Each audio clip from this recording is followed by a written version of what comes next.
Nous sommes de retour au plateau après le journal. Nous retrouvons nos invités, Emmanuel Vivien Tomi et Pasteur Edo Komi, pour la suite de cette émission. Nous abordons notre troisième sujet. Nous parlons à présent du Niger, renforcement de la coopération militaire avec la Turquie. Une importante délégation turque est en visite au Niger ce mercredi.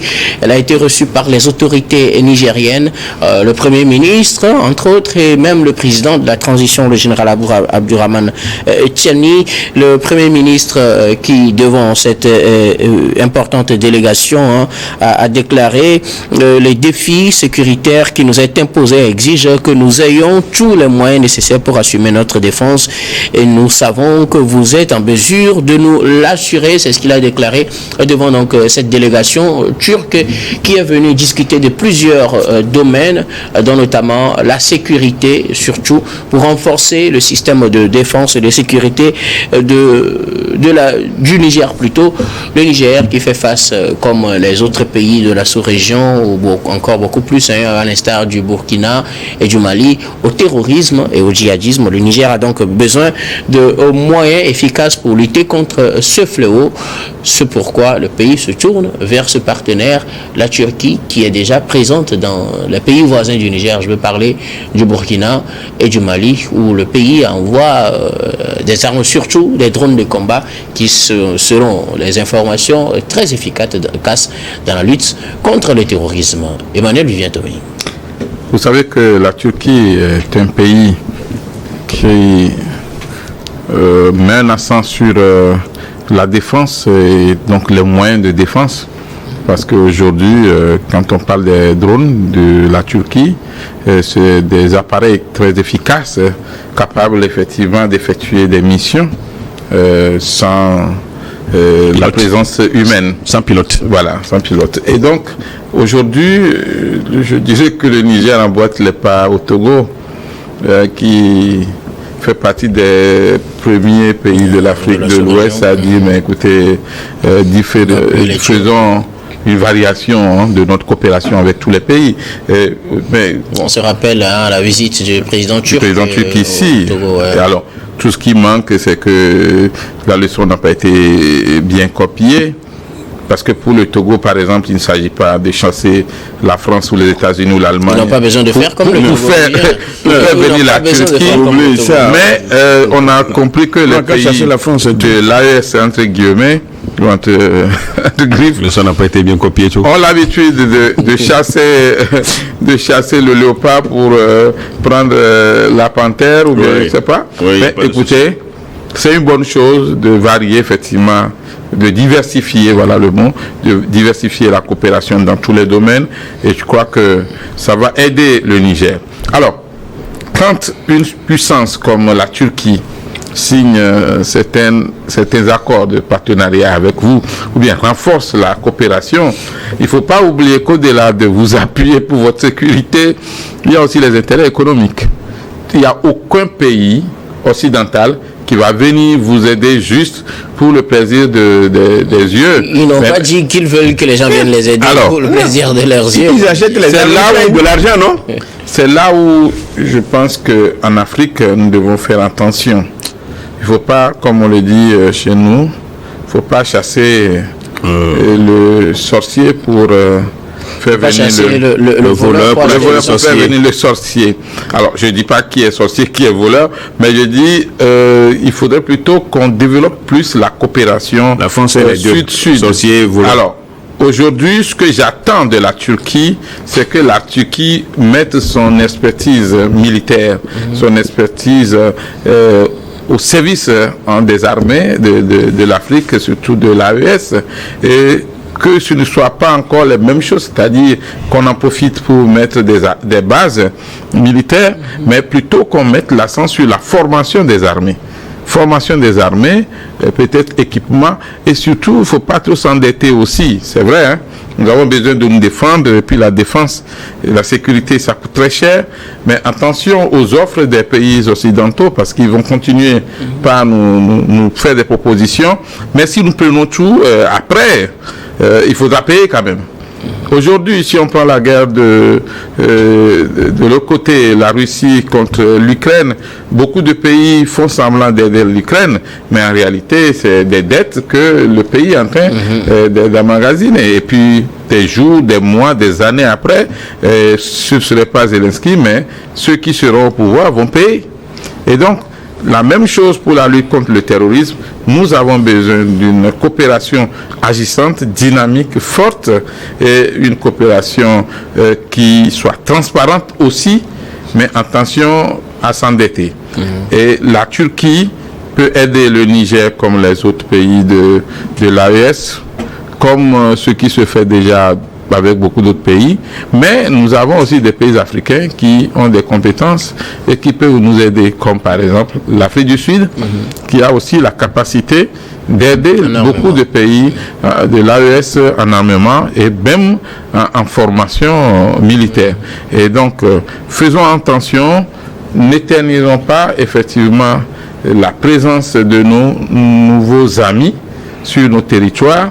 Profitons au maximum de leur expertise, de leur formation, de leur équipement militaire et tournons-nous vers nous-mêmes. Personne ne peut développer le Niger plus que les Nigériens eux-mêmes. Envoyons déjà nos enfants et nos concitoyens dans leurs écoles pour apprendre comment ils fabriquent les drones, au lieu de continuer toujours par en acheter, s'en approvisionner. Il faudrait qu'on avance.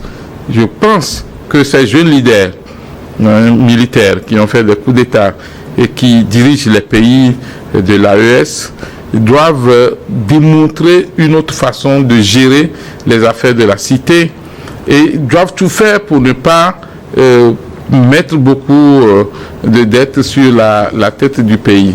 Et donc, la Turquie peut nous aider, la Turquie a du matériel, mais profitons de leur expertise, apprenons comment ils fabriquent cela, ne nous approvisionnons pas seulement et on continue pas à créer d'autres problèmes.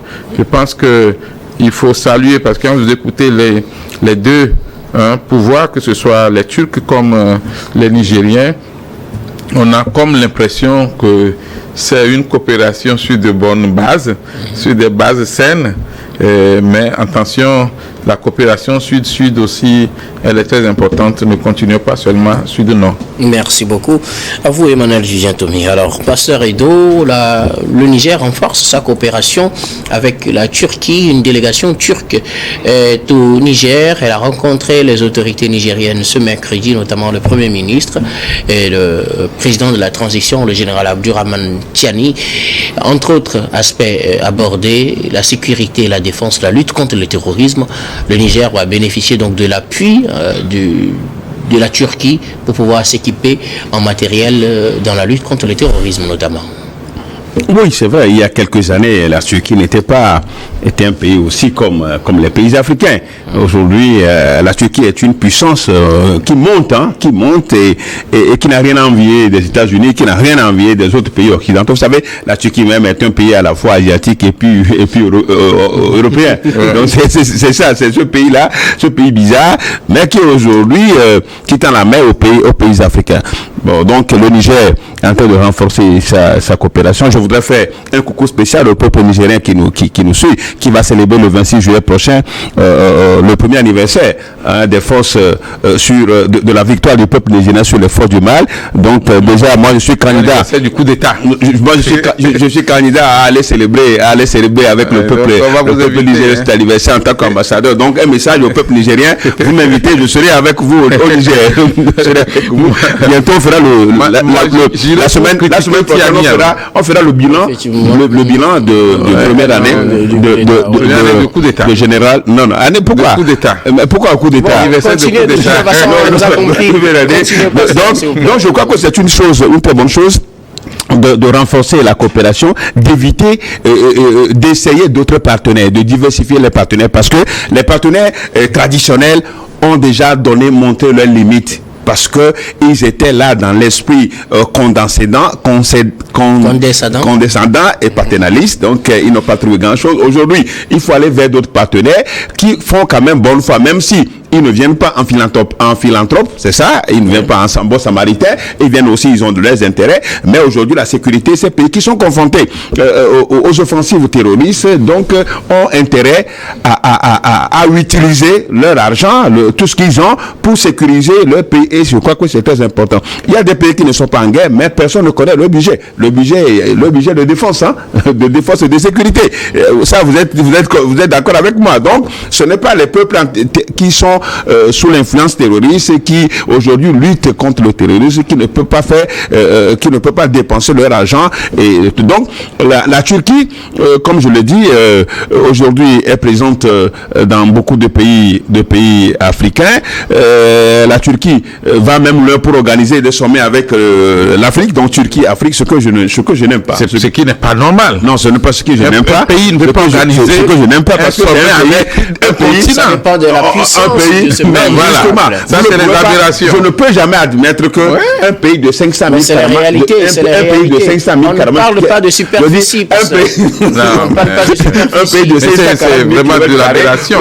Face à un pays, à un continent de 30 millions de kilomètres, l'Afrique. Donc, ça, je ne suis jamais d'accord contre. Je suis jamais d'accord pour ce. Mais aujourd'hui, Turquie a les moyens et peut aider les pays de l'AES à pouvoir faire face aux terroristes. Et je crois que ces trois pays le font très bien aujourd'hui. Qu'on le veuille ou pas, il y a quand même de l'amélioration. Il y a le déploiement des services sociaux dans plusieurs localités, même si on voit quand même que les terroristes continuent quand même de faire mal, mais il y a quand même de l'assurance aujourd'hui que tôt ou tard, bientôt, on verra quand même le bout du tunnel pour que les terroristes, on ne va pas l'anéantir à 100%, parce qu'il y aura quand même des résidus. Mais je crois que le Niger a fait un bon choix comme les autres. La Turquie, vous savez que le premier ministre nigérien était déjà allé en Turquie, donc aurait même rencontré le président Erdogan en Turquie, et donc c'est suite à ça qu'il y a eu cette délégation qui est arrivée, non seulement dans le domaine militaire, coopération militaire, mais je crois qu'il y a l'énergie économique et même, pourquoi pas, l'exploitation d'une partie de l'uranium, pour qu'on a chassé les Français, on a chassé les Français, les Allemands et puis les Américains.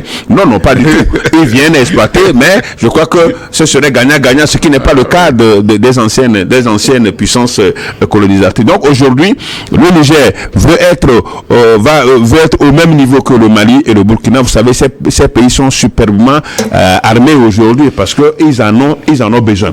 Ils en ont besoin à ce titre que le terrorisme auquel ils sont soumis ils ont besoin de beaucoup d'armement, d'équipement militaire.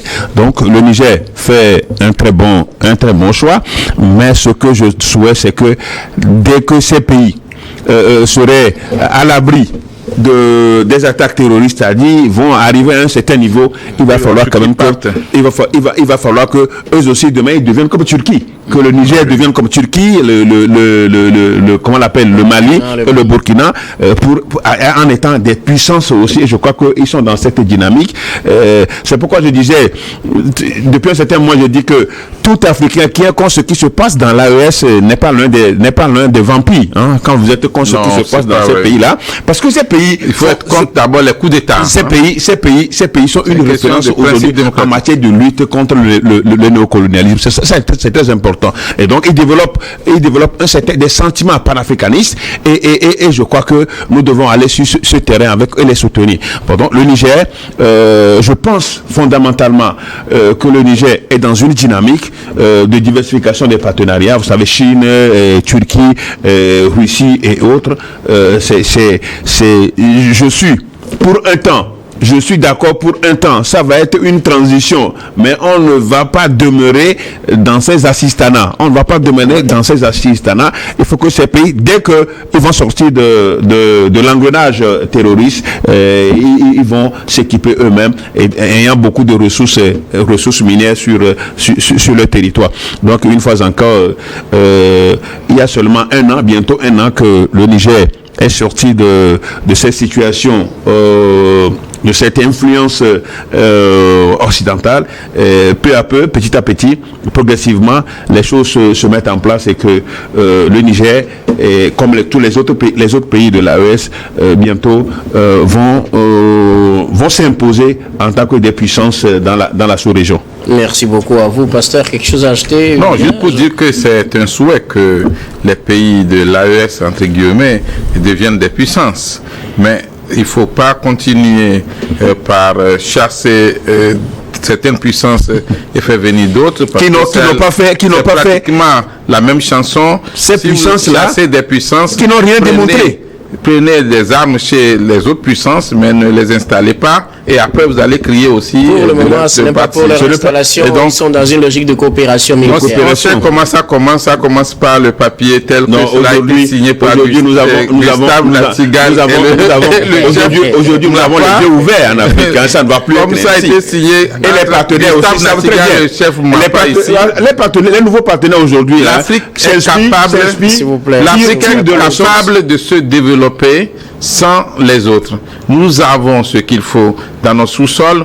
Tout ce qui nous manque des fois et dans certains pays, c'est l'expertise. Et donc ça aussi, ça fait partie des stratégies politiques. Il faudrait que les dirigeants de l'AES puissent mettre l'accent sur la formation et que nos pays deviennent des pays autonomes et que le terrorisme soit derrière nous comme ce fut le cas pour l'Algérie. Je peux être d'accord avec toi si les pays qui ne sont pas sous les attaques terroristes peuvent réussir. Eux, ils peuvent réussir. Mais ceux qui sont sur les attaques terroristes ne peuvent jamais sortir seuls sans l'exploitation. Pays n'est à l'abri du terrorisme. Oui, bien sûr. Donc, c'est pourquoi c'est ce qui est important. Il faut le souligner. Merci beaucoup. Nous allons marquer une nouvelle pause, puis on reviendra tout à l'heure pour la dernière partie de cette émission, dernière partie que nous allons bien évidemment consacrer au Togo.